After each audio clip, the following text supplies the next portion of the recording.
Hi guys, good morning! Kamusta po kayo? Guys, pakita ko lang sa inyo yung aking mga bagong house plants.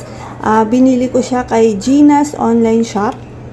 Kung malapit lang kayo or taga dito kayo sa Cavite at gusto nyo ng magagandang house plants, suggest ko sa inyo guys na try nyo pong i-check yung kanyang FB page at baka may magustuhan kayo. So guys, ito ata si Birkins. Ayan guys, ang ganda niya, no? At saka, bumili ako ng dalawang klase ng rubber plants. So, first time ko guys magkaroon ng rubber plants. Ito ata si Black Prince. And then, ito si Tineke White na rubber plants. Ilagay ko sa description box guys yung link ng FB page ni Miss Gina. So, para kung kayo ay interesado, ma-check nyo yung kanyang FB page.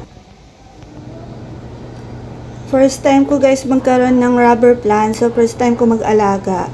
Nabili ko silang tatlo for only 500 pesos. Mura na yun guys, 'di ba?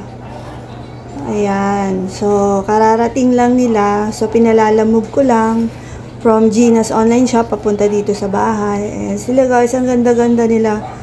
Sobrang natagalan nga akong kunin to kasi naging busy for the past few days.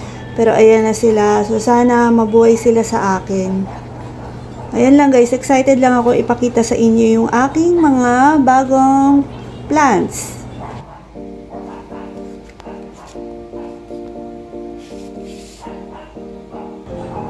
Guys, kung meron kayong mga care tips kung paano alagaan sila rubber plants at Birkins, paki-share po sa akin na.